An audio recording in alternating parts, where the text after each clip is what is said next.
everybody. RiverCity-Media here, back with the Tyler Vann Show. Coach, long time no see. It's great to have you back on.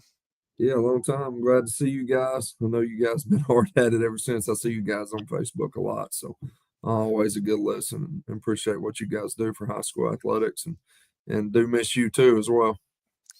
Well, we miss you a lot, and looking forward to having you back on. Maybe a little bit more this year, if your time will admit or Yeah, allow us to, because I know those guys over in Scottsboro got you hopping pretty busy with everything. yeah, they do a good job too. Heath Lokey, Justin Thrasher, and then Greg Bell does a really great job too. Um, so it's good, and I'm willing to get on with anybody. I enjoy talking about our players and how hard they work and the things that they're accomplishing as well.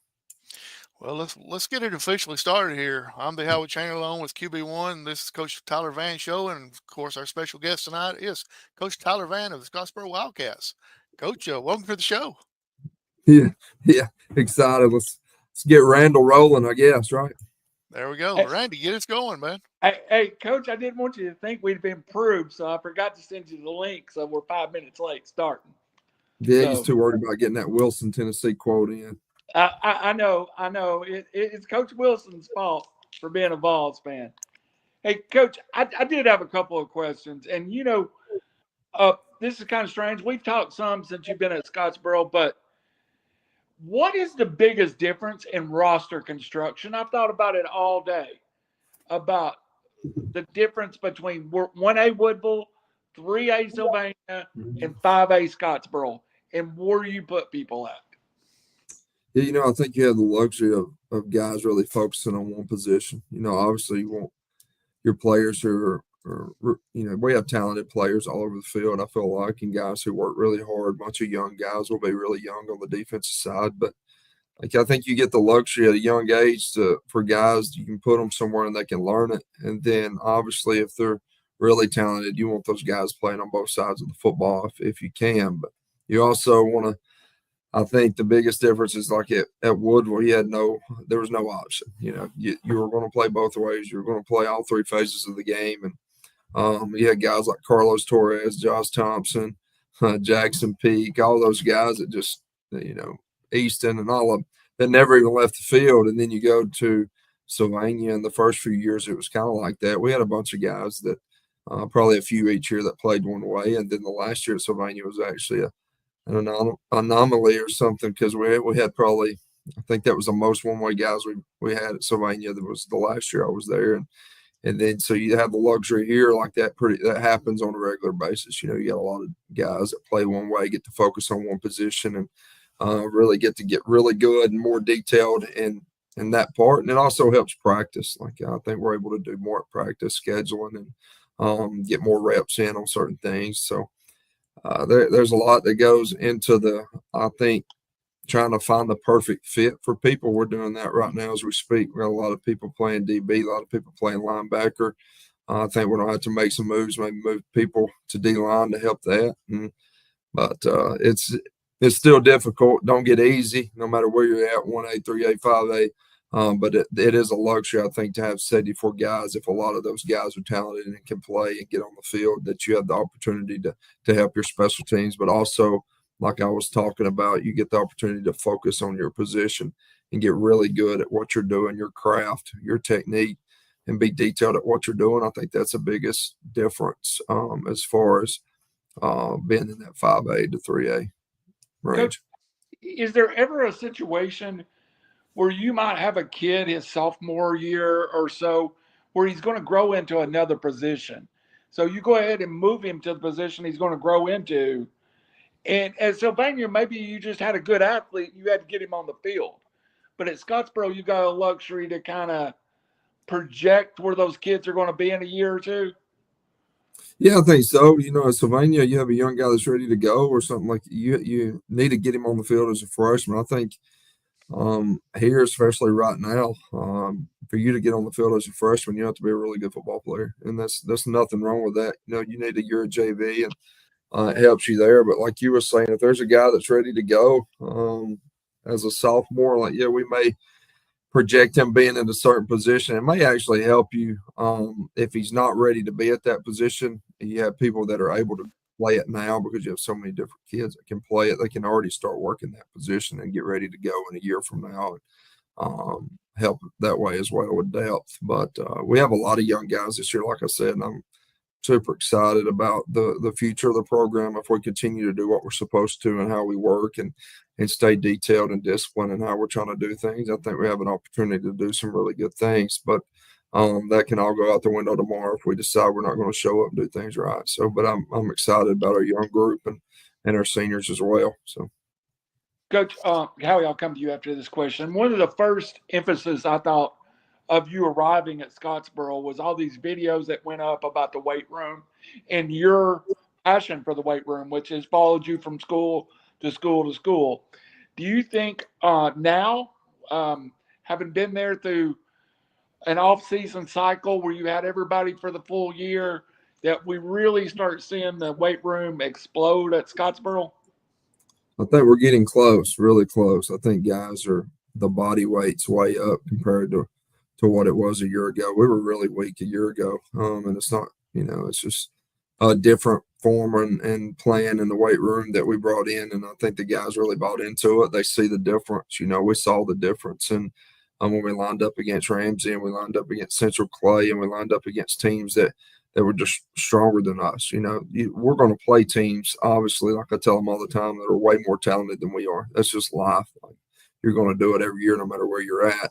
But our philosophy and what we're trying to accomplish is let's be stronger than them. Let's control what we can control, and let's be strong as we can be. Let's get our body weight. Let's get our body prepared for playing a 11 to 15 game season like we want to, and then let's be detailed and pay attention to detail and do things the right way, which gives us the opportunity to win games against teams who may be more talented, but may not be as detailed and disciplined as we are. So that's how we want to win games, and I think we're in a lot better shape weight room wise this year, especially compared to where we were a year ago. But that should be the case in going into year two. And so I'm super proud of the guys. They've really done a really good job buying into what we're trying to do as far as with their body and in the weight room. And if I don't have that, I should have printed the spreadsheet, but I went over it with them probably at the start of summer where we're at compared to where we were at a year ago. Man, we got skilled guys lifting more than what linemen were lifting a year ago,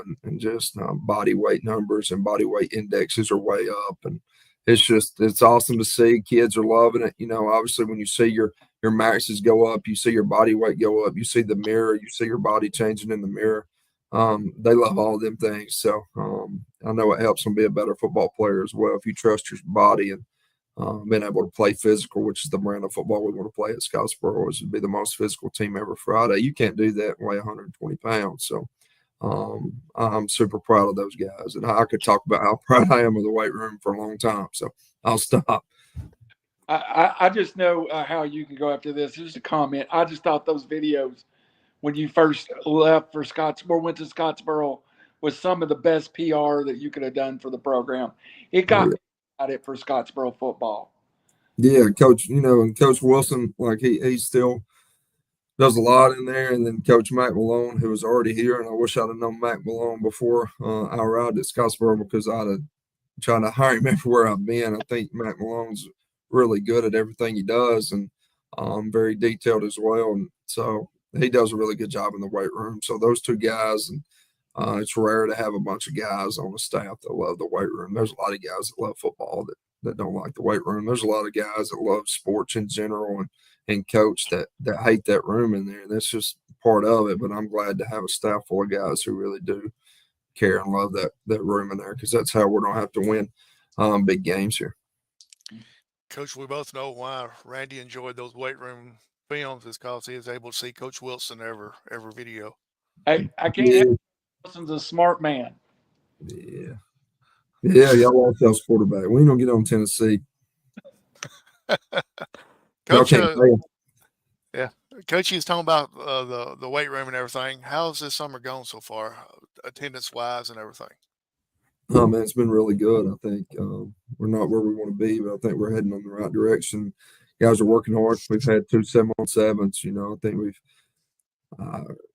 we've won all of them, but they don't like we could have lost all of them, and we're still trying to get better. But 7-on-7, just because you win a 7-on-7 don't make you a good football team. And we played some really good competition, and guys are competing and playing really hard, being physical.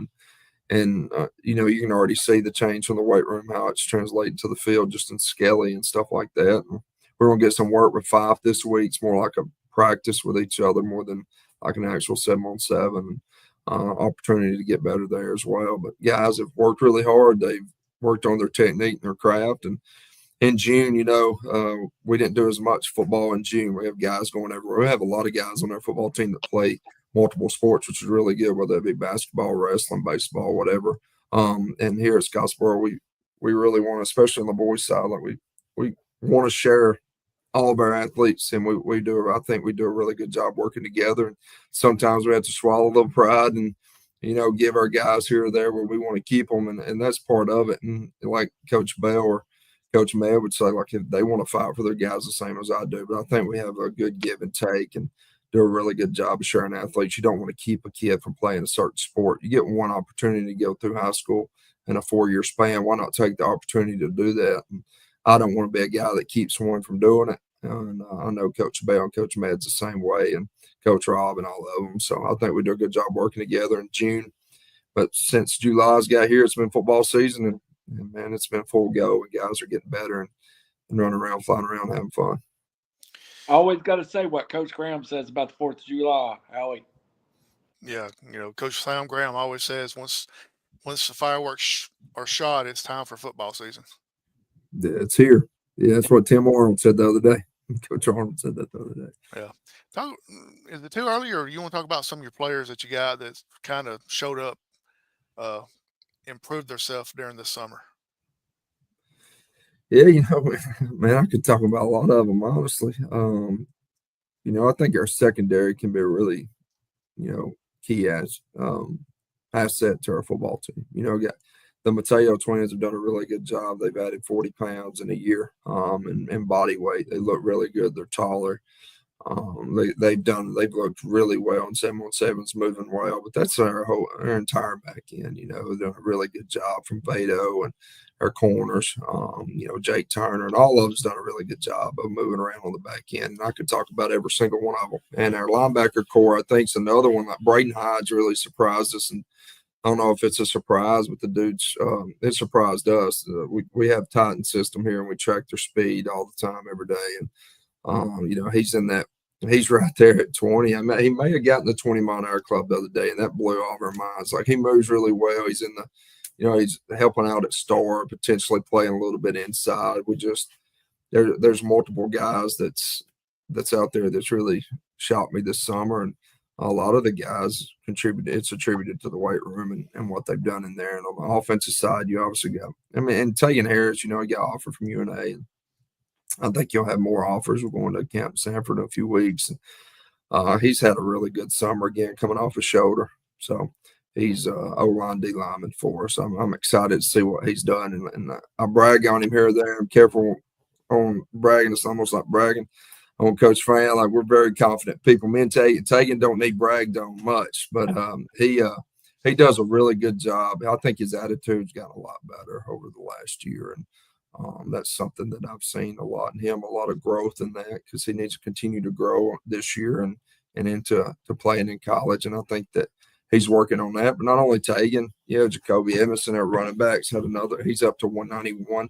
I think he actually weighed 189 on Monday morning, but he's when we got here, he weighed 158. That's how far he's came. He's up to 191. He looks like a different person, getting a lot of looks. UNA's got an offer to him, and he's got an opportunity to have a really big year. And again, that's weight room, that's eating right, that's doing everything you're supposed to, not only in the building but outside the building, to gain that much weight in a year. So he cares about what he's doing. But like I said, I hate starting naming them, because I could sit here and name a lot of guys that I think that are in our program that's done a really good job and that care about winning. And there's just some of the names that's really jumped off the page. Ty Fowler last year. I know we didn't get to talk a lot, but Ty Fowler was a guy last year that was kind of undersized a little bit. He'll in his weight, and I think he's done a really good job in this offseason. Added some weight, and it's helped him not already. You can see it in Skelly and how he's able to jam and also get some hands on some guys and stop them and play through the ball and stuff like that. So I'm really excited about this group. They're fun group to coach. Like, I've been blessed in my 5 years of coaching to have the groups that I've been able to coach and be around the kids I've been able to be around, because I mean, it's fun every day. Like, I enjoy it. I hate watching them leave, because I enjoy every day, man. Do they make me mad? Absolutely. There's days I'm ready to run them, but I do love them, and it's fun to be here in the building, especially with this group coming through. And you want it to slow down and take its time, because it's not always like that. But I do enjoy it. It's always been like that to me. I don't know, maybe I'm trying not to be soft, but it's a good, fun group. And like I said, I can name a lot of guys that's had a really good off season, from Jaden Gilbert gaining weight to Cohen Thompson to all of them. Like, I could talk about a lot of them. So if I left somebody out, it ain't on purpose, because like I said, there's multiple guys in that building that's working and fighting for a spot to play on the field, that's done what they're supposed to this point. We just got to get to fall camp, be physical, and see who's going to tackle and who's going to play football with pads on. You threw a number out a little bit earlier that kind of surprised me. 74, you said? Is that sound? You got? Yeah, it's 74 kids, 9 through 12, and another. I think I want to say we're over right at 50 in 2 grades, and the junior high is a lot. So it's we have a lot of players in our program, and we're excited about that. I think Coach Keith does a really good job at the junior high of getting guys out and being energetic and coaching that group. I think our junior high staff does a good job. I think they're going to do a really good job this year. We have some good talent coming through there as well. So I think it's awesome. I'm glad we have a lot, but it's going to be hard whether we have 74 or 44 or we have 22 or 32. Like, I just want guys who want to be here every day. We can't be being soft to keep some guys out. So that's what I tell them all the time. Like, when you wear a jersey on Friday night at Scottsboro, you truly earned the right to wear the jersey. Like, it ain't because Coach Vann was soft on you and allowed you to get away with a bunch of stuff. Like, you was here when you were supposed to be here. You did the work that everybody else, did. You paid the price that everybody else paid. And I think that's very important, because I think sometimes you can get in a situation where you allow people to do things that because of their talent level, or you think you need them and you allow them to stay on your team. I think it hurts you in the future. That's what. And so, like Scottsboro, you wear a jersey on Friday, whether it's you're a young guy on the sideline or whether you're playing every snap, you've earned that jersey. Be proud of it. Represent the community the way you're supposed to. And so having 74 with how we're trying to do things and how we're trying to be disciplined and work, I think that's a testament to them guys. That's awesome, having that type of numbers out when a lot of other schools or numbers have dropped down tremendously. It sounds like yours are moving up, and that's good for you. Yeah, real good. We're excited. Here we are. We're early in July, but I'm pretty sure you got all your coaching staff in there now. You want to go over them real quick, if you don't mind? Yeah, that'd be good, man. I was able to have the opportunity to hire Justin Little. That's another guy I wish I've known a long time. I love Coach Little and what he's brought to Scottsboro in a short time. Dude's very knowledgeable, very detailed. And when you hire a coordinator and you do something that requires that much work, not only in the building but outside the building, you have to have a guy that's detailed. And Coach Little does an incredible job of not only being detailed and coaching guys and building a relationship with the guys that he's coaching, but he also does a good job of coaching them on the field. You can find a lot of detailed guys that know football but can't translate that on the football field while they're out there coaching kids. And he does a really good job of all those things. And I also think he does a good job of seeing the field. Just seeing him, watching him, being around him during Skelly, seeing him, being around him, watching film, and does a good job of seeing where the mistakes happen fast. I don't think that's very easy to do. He's very talented in what he does, and I think he has a bright future in this profession. I want to keep Coach Little around a very long time, but honestly, I think that that's going to be difficult to do. I think he has a bright future. I don't know how he's flew under the radar this long, but we're going to keep him as long as we can keep him. I hope I can keep him for forever for the rest of my career. That's how, and he ain't even called a game under me here at Scottsboro on a Friday night, but just from being around him, the little bit I've been around him and how he's detailed and stuff like that, I think he's got a bright future, and I'm super excited for him to be at Scottsboro, him and his family. And they're supposed to be moving down here shortly. So excited about him and our Austin Wilson. I got him a full-time teaching job this year, which is awesome. You know, Coach Wilson's done a lot since I've been a head football coach. Everywhere I've been, he's been, and he probably needs a French. He'll probably tell you he gets tired of being around, but I don't know. He does a really good job, works really hard. I think this year I hadn't called but maybe 10 plays during all these skellies. I've tried to do a good job of allowing him to take on more responsibility as the offense coordinator. Now, I probably can't give up Friday night duties for a long, long time. This is what I love, but I'll probably take more input from him this year than I've taken from him in a very long time. I think he's growing. He's growing fast. He studies the game. He learns it. And another guy that's detailed. You can't have too many detailed guys in coordinator positions. That's just how it has to be. And I think, Coach Wilson's another one that I would hire as a head coach if I was an administrator. He's young still, but I'm going to keep him around a long time too. So I have three really good coordinators in really good positions right now, and the third one's Coach Mac Malone, special teams coordinator. He also helps strength and conditioning with Coach Wilson. And like I told you earlier, Coach Mac, man, when he impressed me from early on. He's detailed, and he's a football guy, and he's here all the time. Which is most of our staff's here all the time. Like if you don't coach another sport, some guys, when they get done with their sport, they're here all the time. Like guys are here a lot in this building. They care about what we're doing. And Coach Matt Malone's at the top of the list, who's here every day, all the time. And he's detailed. He does everything you ask. He loves special teams. You don't find many guys in this world that just love it as much as he does. And you don't find many coaches that love special teams. Most of them's going to pick offense, defense, and he takes pride in special teams. I think our special teams unit was special last year. I think we're going to be even better this year. I think he does a really good job of getting guys to buy into that phase of the game, which is an important phase. As we know, it's a third of the game. And he does a really good job with it. I'm excited to have him. He's another one that if I were to keep him here for the rest of his career, and I think that won't be a problem. He loves Scottsboro too, and we all love Scottsboro, but I think he's going to see his kids through, and then my job's going to have to keep him from retiring at that point. So, but he's awesome. Like I said, them three coordinators as a unit, man, it's the best coordinator group that I've had as a head coach, and they make it really easy on me. They're very knowledgeable, and they always have input. They ain't all yes men. I hate yes men. Everybody, like I hate when I mention something, they're just like, yeah. They always have an opinion. Don't mean I'm going to go with that opinion. But I do like hearing all the different angles that the guys have. And those four guys talk a lot about the game of football. And I've really enjoyed being around those guys. And then assistant coaches, top to bottom, best staff I've ever had. And super excited for this year. I think this staff this year assembled the best staff I've had. I moved Coach Arnold from D-line to O-line this year. We're a wing T oriented team, and he's good at that. We're going to be. He's detailed too, and he's good up front. I don't know. He's coached O-line for a very long time.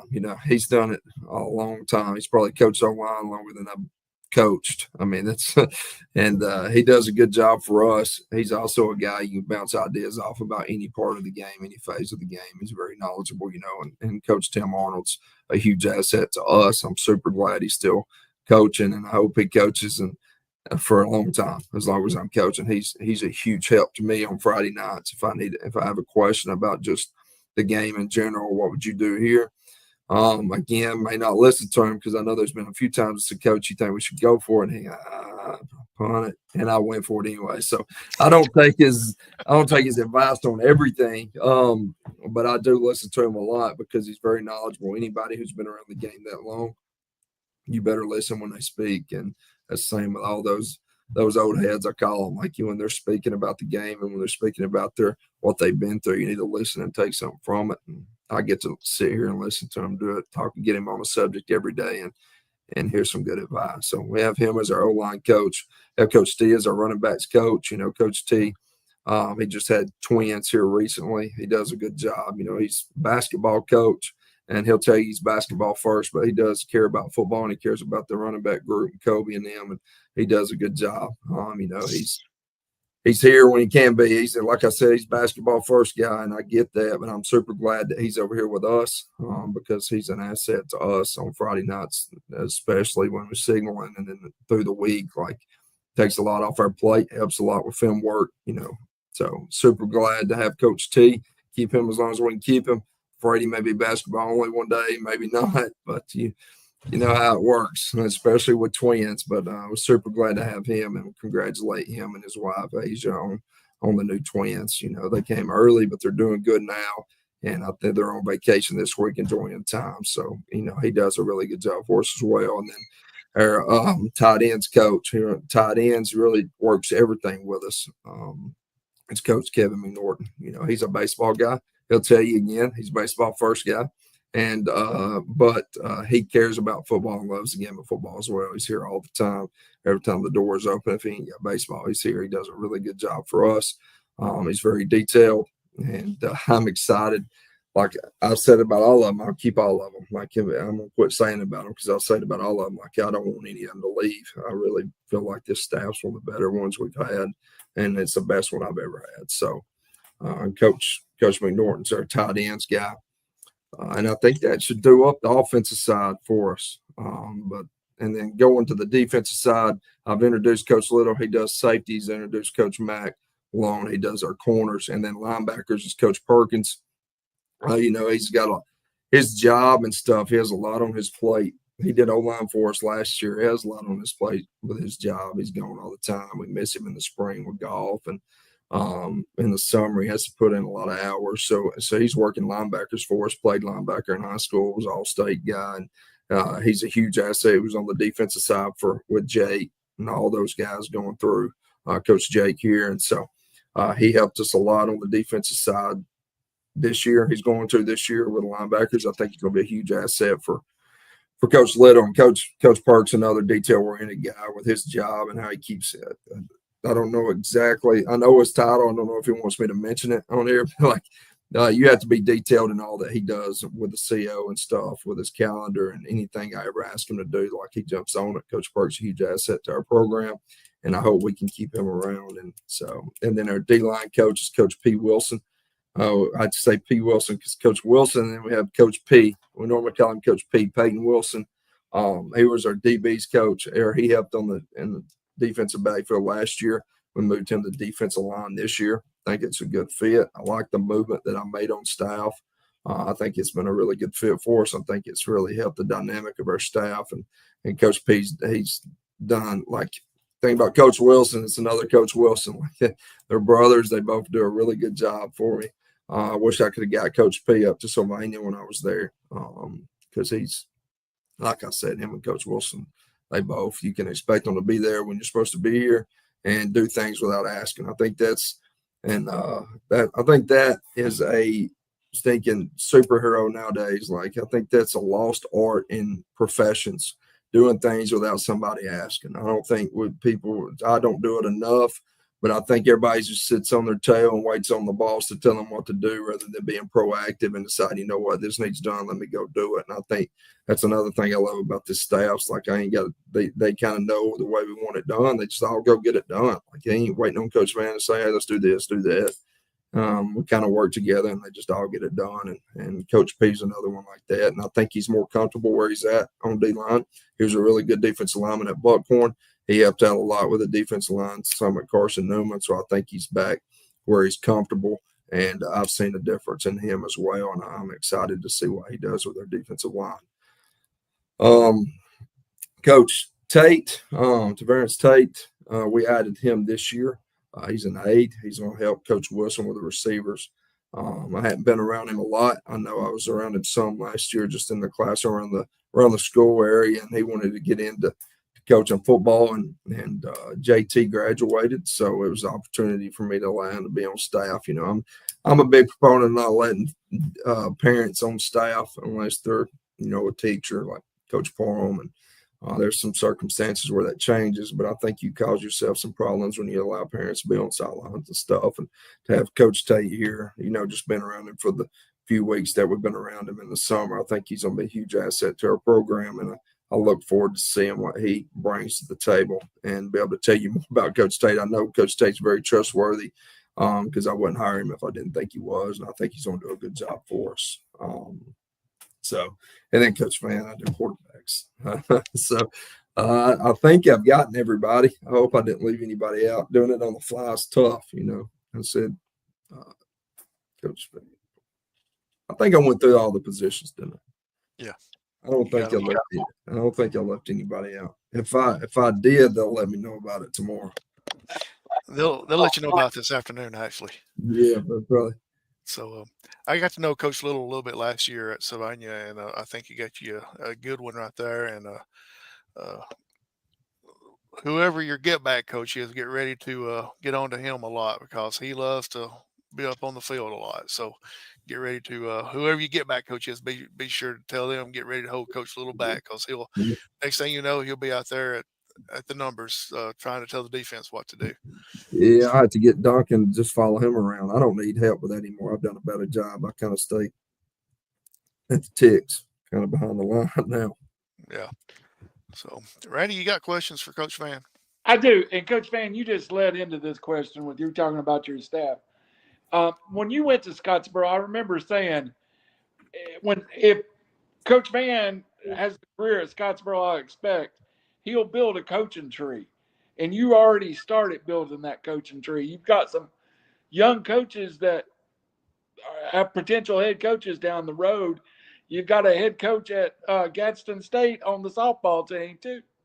Why's it important for a head coach to build other coaches? Like, we talk about, we joke about football, college football, but I think Nick Saban might have been the best at it and growing coaches. Is that part of your role? Man, I don't try not to think of it like that. I mean, I just go with my beliefs and hope that they think enough of it. Maybe they adopt those beliefs in the future and do them. I mean, I hope you can see the change and kind of how the program, changes throughout. It's very tough. People don't understand, I don't think, until you sit in this seat, kind of what goes on. I think our staff, I don't tell our staff everything that goes on. I don't tell our coordinators. It's not that they don't get paid enough to deal with a lot of the stuff, but I think they some of them see it because they mention it to me, but you're making decisions on the fly makes it really tough. And I think people forget that how hard that is sometimes. And the situations you deal with and the circumstances are not always the same.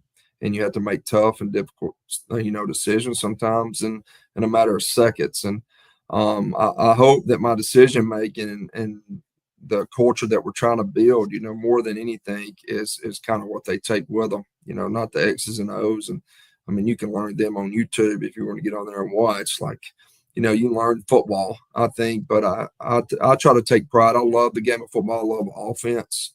I love defense more and more every year. I may start switching. I mean, I love that side of the ball as well. But like, I think what I love the most, even more than the weight room, is just trying to build a program and a culture of success. I think that's and trying to get guys and young men to buy into what it takes to be successful in this program, because it's the same things and details that you need to be successful in life.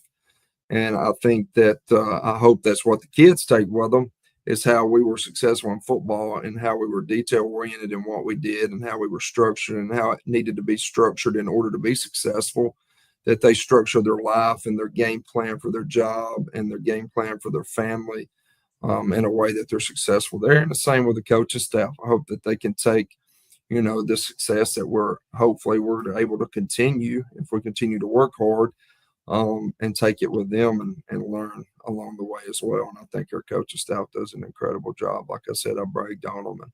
And, I think success always helps coaches, get those offers from other schools to come lead their program. I think success at a place like Scottsboro helps these coordinators branch out and take opportunities and chances if they aspire to be head coaches. I think this is a great place to be.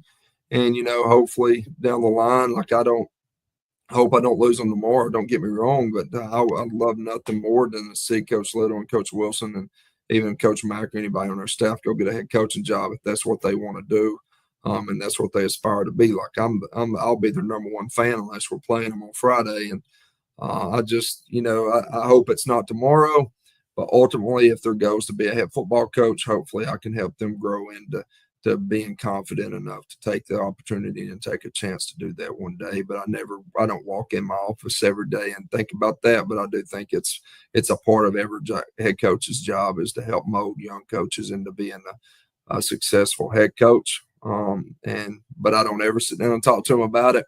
I hope they just see how we do things and how we do it along the way. And they just take things they like, take things they hate, throw it away, take things they like, adopt it and keep it. And hopefully it works for them in the future. And like I said, I hope they go one day and do it, just not tomorrow or not next year or not even the year after that, or, stay around a while. And then hopefully we can replace them with other young coaches who aspire to do the same thing. Coach, I think that's a great philosophy for football, but business and anything you do in life. I work for a company. We try to do the same thing with our young people entering into our workforce. So I applaud you for that. Coach, the other question kind of goes off the rails a little bit, but you kind of mentioned it earlier. Power Four and some of the bigger schools now can offer 105 scholarships. Have you seen the recruiting around your program pick up since you've got schools now with an additional 20 scholarships that the portal kind of took away before? Yeah, I think so. We had more contact this summer than we had last summer, but also I think there was not a lot of seniors last year that aspired to play college football. We have a lot of guys this upcoming class and even the next few that want to play college football. And I think that's part of it, but I do see a rise in it. I think that the scholarships and stuff's going to hurt our preferred walk-on guys. I think they can only roster X amount. So with the scholarships expanding, I think they'll try to use all their scholarships they can, and they'll have very few spots available for your preferred walk-on guys that have opportunity to go in with a really good ACT, get free schooling, and play the game that they love, and hopefully earn a football scholarship and help a team on the practice squad. I think it hurts that. I think there's a place for those guys in football, and it stinks because we have guys now that'll have the ACT to go somewhere and play, even if it's Jacksonville State or UNA or UTC or even your Alabama's Auburn or wherever. If they want to go and get free academics and have an opportunity to walk on, I think that scholarship deal is going to hurt that a little bit. That's just my opinion, may not. But I've already talked to a few coaches, and I feel like that's going to hurt a little bit because I'm trying to get some guys on some places on some walk-on stuff. But maybe that changes. But I do think that the scholarship stuff's picked up, and the talk and the phone calls have picked up more this year compared to last. You made a point that I hadn't thought about. We opened up a bigger window to scholarship, but we probably narrowed that other window where players were trying to find a home would go and pay their own way to go. We probably narrowed that window with the 105 is kind of where we're at. Yeah, I think so. And you got guys who are willing to pay to play and they have the opportunity to play somewhere. Maybe they want a chance, and you have guys that, especially at smaller schools, that get overlooked. It's plenty good enough to play at a school that don't take the chance on them. And maybe they get that preferred walk on with ACT scores really good and you're free. And then you earn a spot. You just don't get that chance anymore. And I think it hurts. And so you get a guy who may be capable of playing at, Jacksonville State, for example, that ends up having to go to maybe Huntington or somewhere like that in state or, West Isle, D2, whatever. I know they're able to transfer after the fact, but maybe they could have started their home there and stayed at the certain school with that preferred walk-on. But we're getting to a point now where, man, in college football, which is a lot different than when I was watching, it makes it tough. Like when I grew up diehard Alabama fan. I still love Alabama. I just don't keep up with them near as good as I used to. I have too much going on Saturdays and Sundays during football season. I keep up with the basketball team way more, even the recruiting part. But I do watch. I love Alabama football. But you have different guys every year. Like who can you claim as as a Bama fan, like you knew John Parker Wilson was a Roll Tide guy. You knew guys like that when I was growing up, Mark Ingram and all those guys, and Trent Richardson, the 4-year guys, Drake Kirkpatrick, all those guys were Alabama guys. Like, how can you claim Alabama when you go to or college in general when you go to 4 colleges in 4 years? I just think it's run college football and run the fan part of it and being a fan and like cheering for a guy, and I get the transfer portal can help you as a grad transfer. You're not playing, you want to go play. I get that. But 3 or 4 colleges, I think it's run college football. I don't like it. I just read an article of a player who in 4 years of high school and 3 years of college has attended 7 different schools. And the problem was supposed to be the schools and not him. Yeah, absolutely. And we have, we're being involved. We have our quarterback walk out on spring game time and ask for another meal and a half. So, Coach, one other question I do have for you, and I'll turn it back over. Now, while last year you were kind of building the program, you had good leadership. Is that something you've got to focus on? You had a couple young men that we interviewed at times that were seniors that were just really good football kids with good heads on their shoulders. You kind of walked in and inherited some of that, but is that something you're trying to build now among your younger kids and that self-leadership ability? Yeah, I think that's just honestly, I believe that kind of when the program gets to going the way you want the culture, I think they naturally pick that up and your leaders are more out to step up and lead the right way. Last year we had really good leaders and I looked up with a really good group. And but I think this group of leaders this year are starting to lead in a way that we want the program to go and the culture. Like last year was brand new to all of them. You look at a group that was in a coaching change, that's tough. Coaching change is hard. Changing culture, changing programs difficult, no matter if it's no matter who it is, where it is, and what happens. It's hard on those players to understand what you're trying to accomplish. And so I think it took a long time for those leaders to understand really what we were looking for and what we're trying to get out of it, whether it be a workout, whether it be a sprint session, whatever it is we're trying to do. William and Mary, like fourth quarter drill, like what are we trying to accomplish? Where are we at? And I think this group has a better understanding, which they should, of what we're trying to accomplish throughout. And I think the leaders have done a good job. And I tell them all the time, like we're about to vote on our leaders Friday. Friday's team camp day.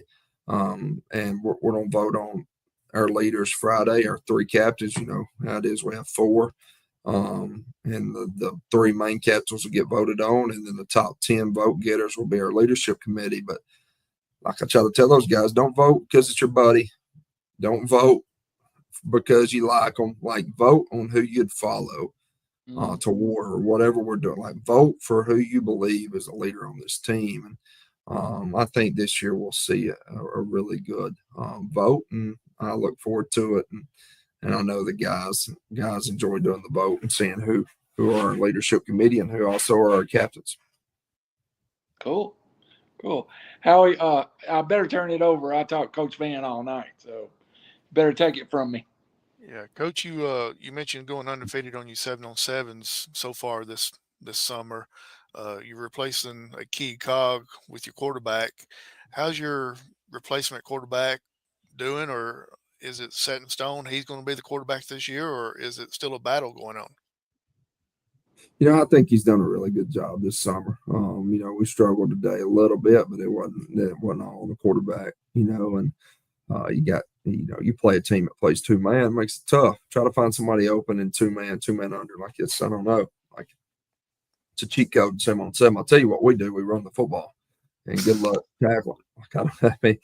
That's just the truth. And I tell the defense coordinator who's sitting in front of my desk that wants to complain back with me, like, you're here playing 7-on-7, 2-man under. Like, I don't know what you want me to call. Like, you got to stop numbered, and I know how you got to run crossers and stuff and get across the field and find some and run some mesh stuff. But like anyways, I ain't gonna get on that 7-on-7. Why it's terrible at times. If teams don't do it the right way, I think it's terrible, and I don't think it's any good. But I ain't gonna get on that rant. But Noah's done a really good job throwing and spinning the football. I think he's grown a lot in our reads, learning the playbook. Even when we're doing just doing some team motion stuff, team run game stuff, getting the call in, getting the play in, being more confident in himself and how he's going to do things. I've seen a lot of growth there, and yeah. I mean, we play tomorrow. Noah Tollison's our quarterback. I've been very confident in him leading this, team to wins. I'm confident in Noah, and if I wasn't confident in him, then he wouldn't be getting as many reps as he's getting. I think that could change. I mean, he may have a terrible rest of the summer, terrible fall camp. I'll make it change. I ain't gonna tell you he's got it won, but if we played tomorrow, he would strap up and start at quarterback for the Scottsboro Wildcats, and I believe we could play and win against whoever we're playing. I think he gives us that opportunity, and then we'll also have some different sets where different guys get some Wildcat looks, because I think we got a lot of different bodies that I need to get the ball in their hands. That's my job to do that. And so we're going to do a bunch of different things there. But, yeah, Noah's had a really good year, and I'm excited to see how he continues to grow. We have a lot of growth that we need to have between now and August. But I think he's working really hard and studying and trying to be better. Who spends it better, Noah or you? To me. He'd tell you me, too. He knows it. Nah, he spins it. He actually spins it pretty well. Lower arm slide, he throws it really well. Now, if I was the underhand spin, it's probably better than Noah. He does a good job, man. He actually, being 30, I think my rotator cuff's going a little bit, my shoulders down a little bit. I can't throw it as far as I used to. Like when I was first head coach, younger, I could just get out there and just hum it. Now I need a warm-up session before I go out there and start throwing. Like I had to get on the bands or something. If not, I'm sore for 2 days. Like I'm getting old, man. But those he's doing a good job. I do spin it better to answer your question.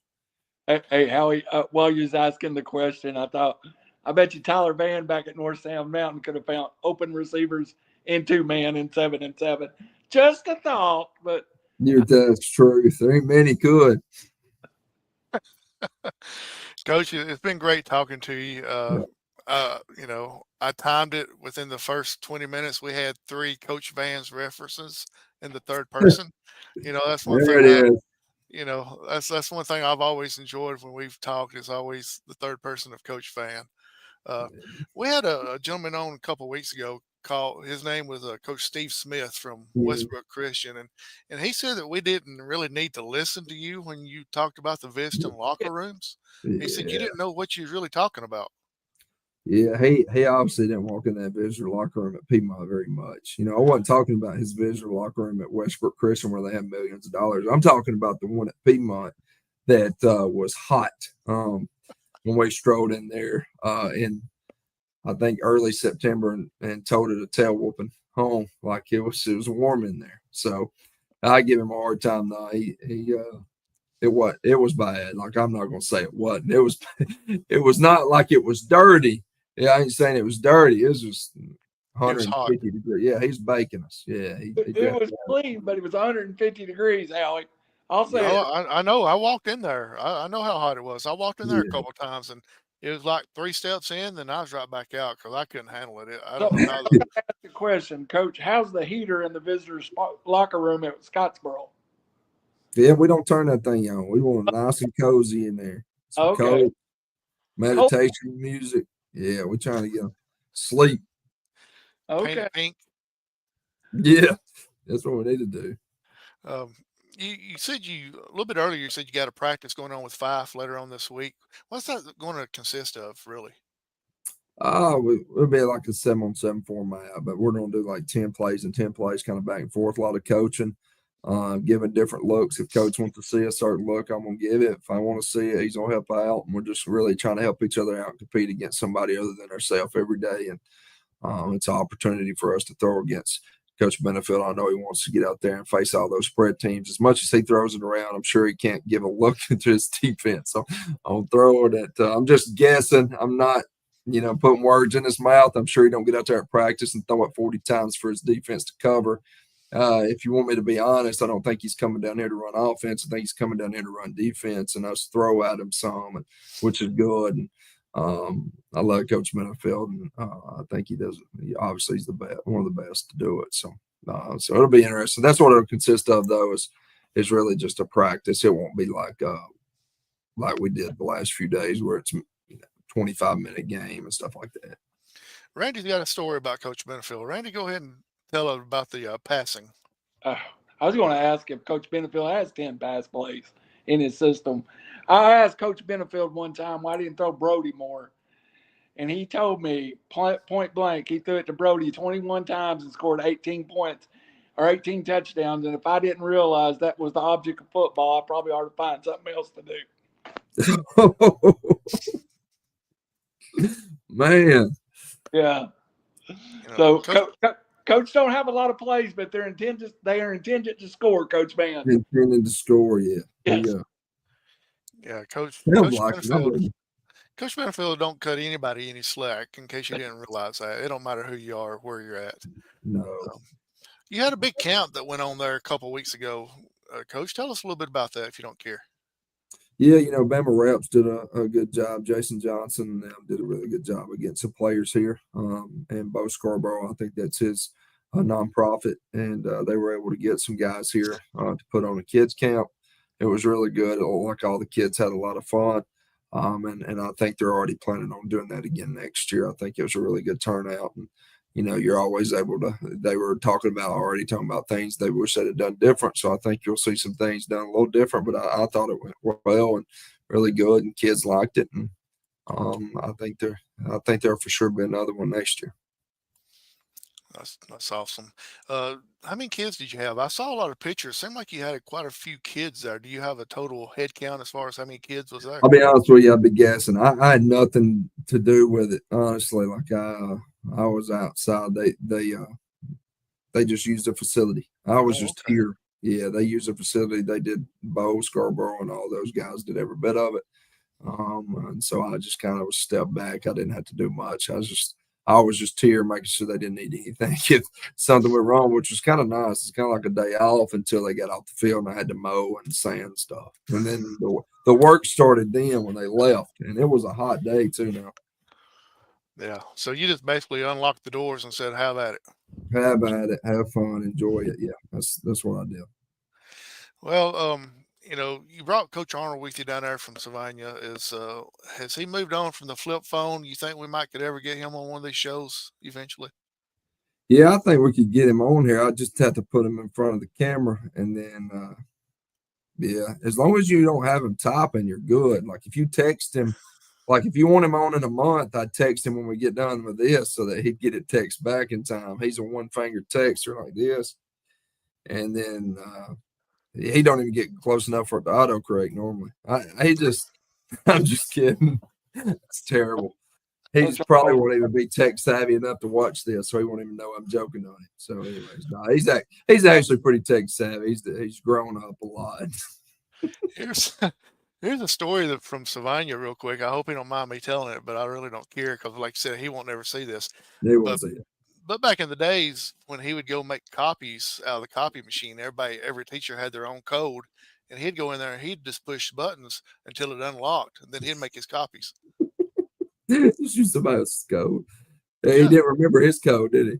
No, he didn't have a clue. And I don't even really know if he had one, but he'd just go in there and push buttons until it finally unlocked, and then he just made his copies.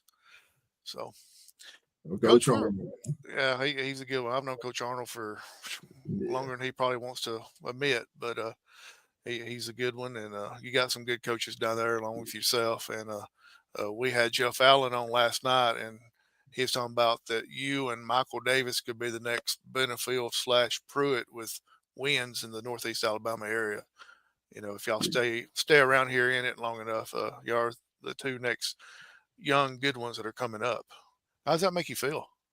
Yeah, I hope he's right. I promise it's not a lack of effort. I'd like to get some of them state championships. That's the goal. I think that's we want to be successful and win region championships and also win state championships. And I think at Scottsboro, regardless of what people around here and outside the community think that we can't do it, I believe we can. And I believe it just takes a lot of work and a lot of details. And I think it takes continuity in this chair. I don't think you maximize every team's potential. I know I've said this 1,000 times by having a lot of change. I think you need continuity.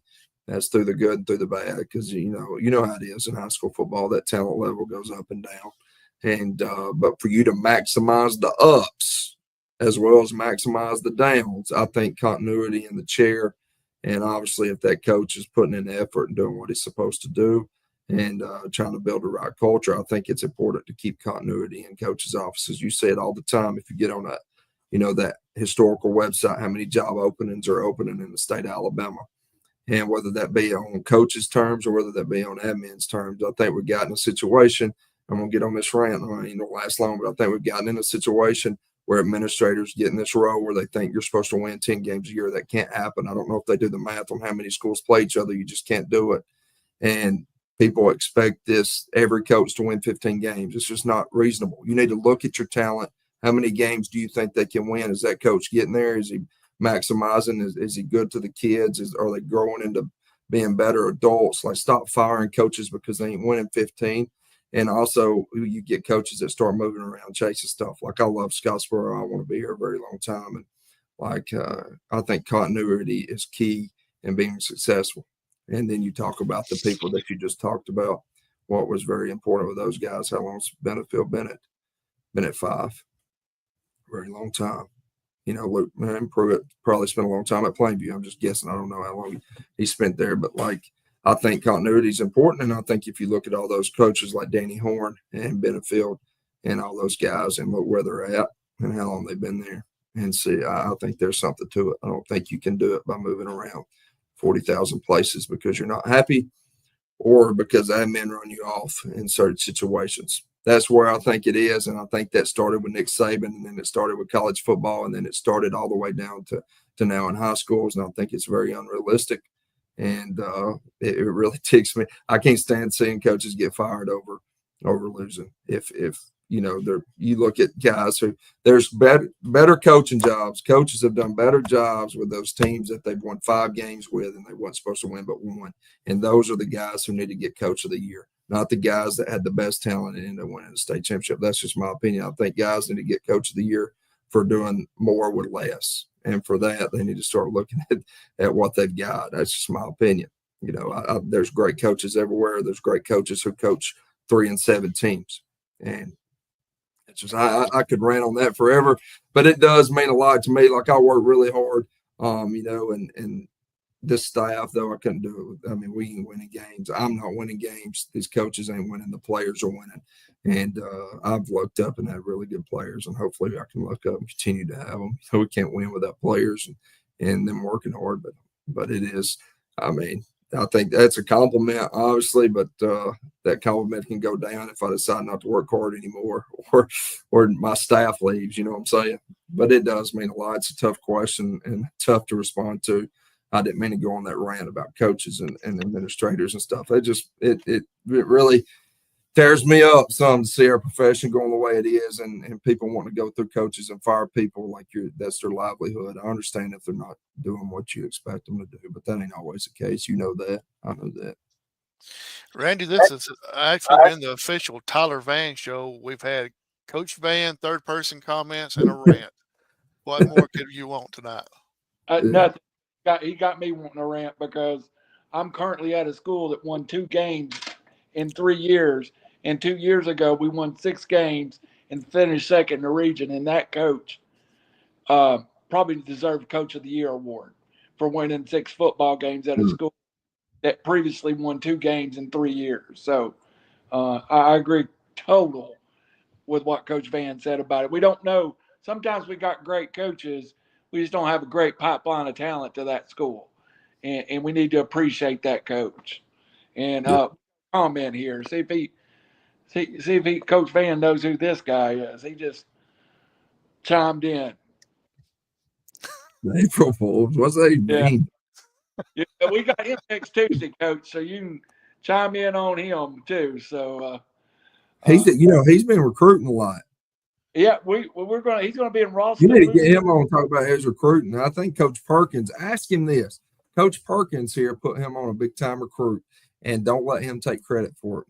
All right. So when you ask him, don't let him take credit for that recruit. It's Perkins' job. It's Perkins' deal. I got you. Don't forget that. And then, ask him also. You forget this. That made me mad what he just said. Ask him that question, and then ask him, like, if he listed out why he recruits or what, like how good they have to be at hitting, what average do they need, or does he just look at talent? Ask him that. Ask him something tough. I will. But Coach, we like having Coach Clark on, and these girls softball programs are growing fast. They are. Hold on, we got a reply. Nope. Get back to the topic. There it is. See, he knew. So, but Coach, and I'll let you go after this to wrap it up. And you're a coach that I'm familiar with that. I don't think we appreciate these coaches that take programs for a decade or two, and they don't have the great pipeline, but they go 5-6 and 7-3, and they'll have an occasional year where they could go 8-2. The next year they might go 2-8, but they're still a good football coach.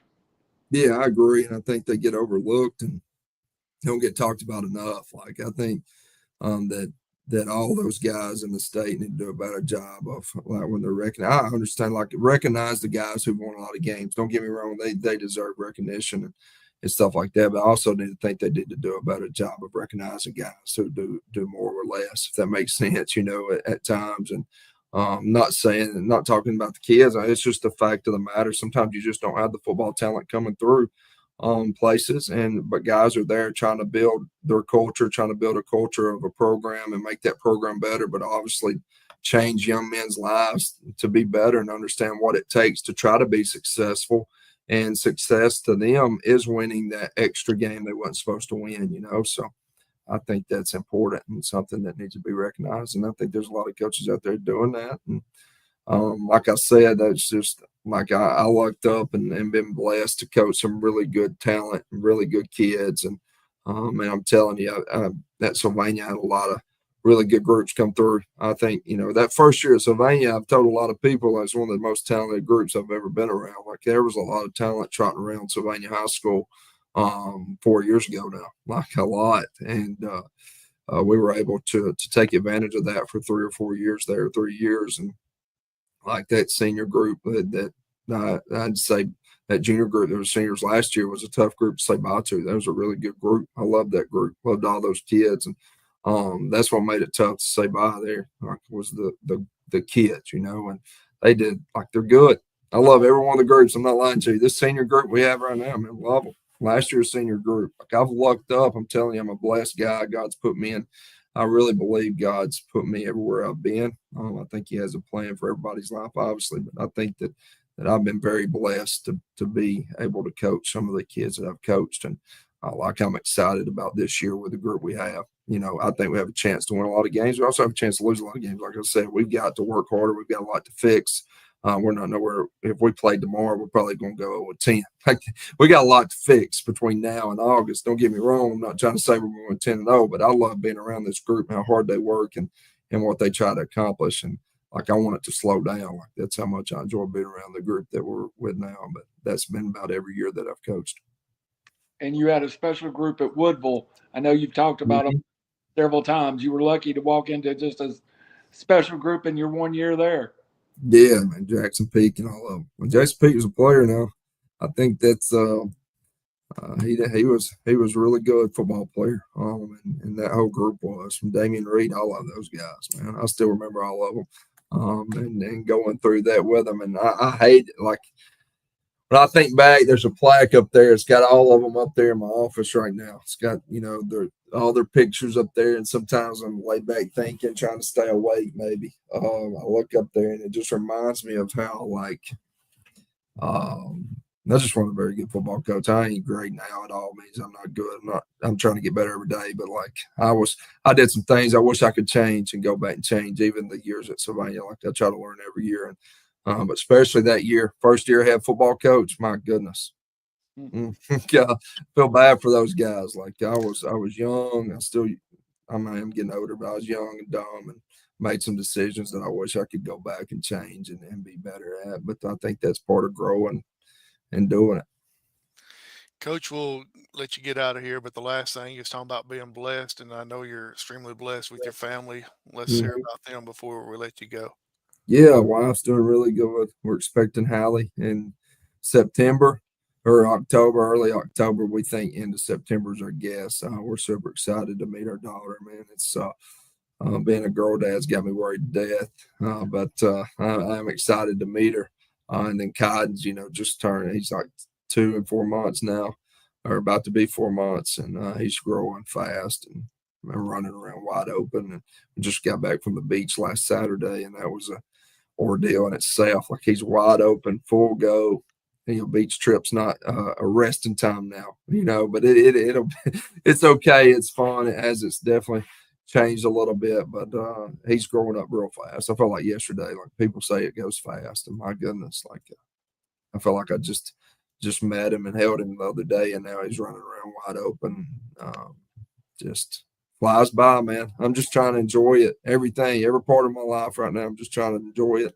Like I said, my wife's been awesome. Been away from home a lot this summer. Continuing to be away from home all week. Like this week, I thought I was gonna get home earlier, and she asked yesterday what time you'll be home, and rolled in at 4:30. So don't mean she was happy about it, but she gets it, and everybody's not like that. Everybody's not blessed to have a wife that understands. Mine does. Don't mean, like I said, does not mean she's happy when I get home because I stayed too long. But she still understands it's part of the job, and like we want to be successful here. And I love it here at Scottsboro. I truly say that. I mean that. Like, if I could end my career here, I mean that. Like, this is a special place, and I've only been here a year, but it's been awesome. And not because I'm not saying that because of community members. Not saying they're not good. Like I've enjoyed the community. I've enjoyed the administration, but man, I enjoy being around the group of guys we got. So. But my wife, family, man, I'm blessed all the way around. Blessed with my job, and so I'm just super excited to continue it, and hopefully do something. Maybe we do something really, really special this year. As, with Hannah expecting one during football season, has Coach Arnold gave you any advice during that? Because I remember that one of his kids was born during football season as well. Has he kind of gave you any advice on any of that? Not yet, but I have. He's like the associate head coach. Like if it goes down on a Friday night, he'll be acting head coach for that game during that game. I promise you. I trust that guy, and he hasn't given me any advice yet, but I'm sure he will. I may ask him about it tomorrow. I didn't know he had one during the season as well. I'm nervous about it. Like I want her to be here, obviously, but I would prefer her to stay away from a Friday. and help me out a little bit. But with my luck, it'll be Friday about 5:00. Yep. Maybe it's not. But you never know because I can't miss my Allie's birth. So just come on in about Wednesday. Give me a day to stay. You know what I'm saying? But obviously there's going to be some difficult. Where I'm gonna miss some time, probably a day or so in the middle of the season. I hate missing. Don't want to miss. Maybe it works out where she's born at 7 in the morning or in the middle of the night, and I can go to practice and go right back to the hospital because I don't want to miss. But obviously, I want to be there with my wife.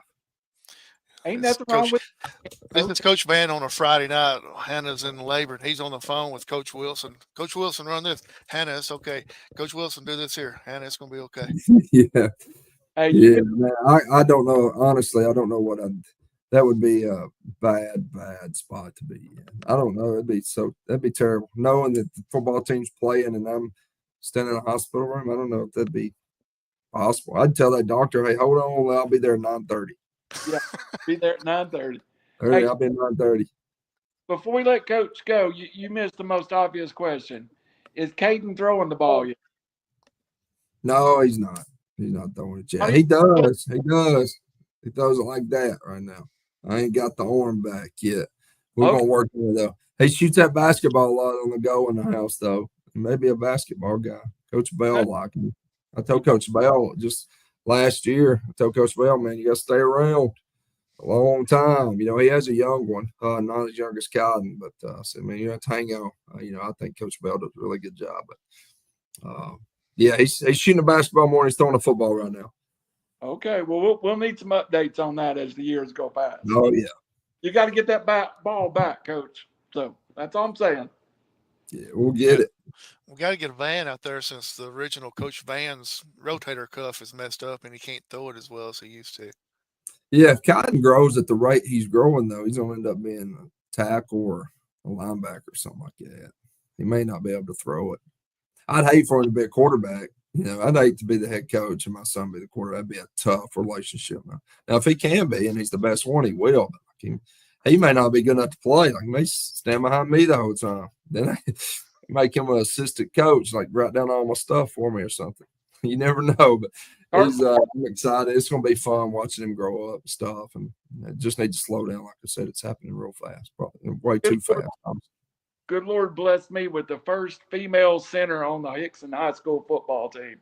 And she thinks she's 6'6" and 305 pounds. So some of it's rubbed off over the years. So, and she plays without pads like she's 6'6" and 305 pounds. So it's fun.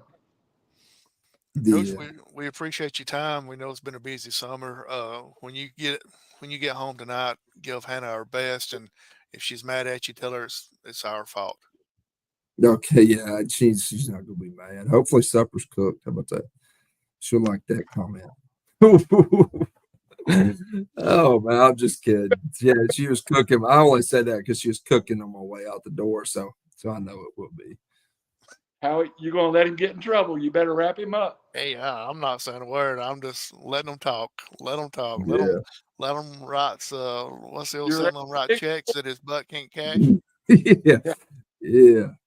So, Coach, we appreciate your time coming on, and we're looking forward when the season rolls around. Hopefully, we can steal you away for a couple shows during the season. And as always, if there's anything we can do for you, let us know. And are y'all doing any fundraisers you want to talk about real quick before we let you? Yeah, man, we just kicked up the 10K drawing today. So $100 ticket. Like all of them, we're gonna draw it here at the stadium we're doing a black and gold game scrimmage on August the 8th that night. We're gonna put it up there on the big screen, the drawing and stuff. And it'll be a pretty big night, and probably have a lot of things going on that night here, more than just a scrimmage. But I hope everyone shows up. You don't have to be present to win.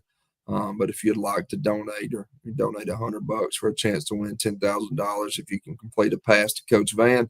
But if you're not here, then you can't complete that pass. I needed to say that. Be sure I got that in. But I hope if you want one, get in touch with Coach Vann.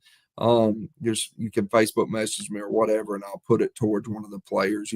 Where our goal is for every player to sell 4.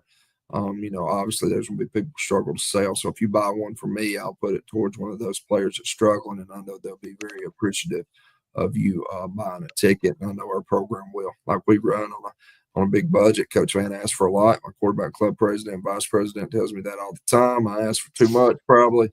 But the worst you could say is no, right? So I ask, and we're trying to get a lot done in the field house and in the locker room and stuff like that. So we need the money. It goes straight to the kids, and I do appreciate everybody who's going to buy a ticket and everyone who already donates. Well, Coach, we appreciate your time tonight, and looking forward to talking to you later on, and best of luck this upcoming season. Yeah, man. Thank you. It's good being around you guys again. Appreciate you guys, and go Wildcats. Absolutely. For Randy Cunningham, I'm Howard Chaney, and this was Coach Tyler Vann and the Tyler Vann Show. Good night, everybody.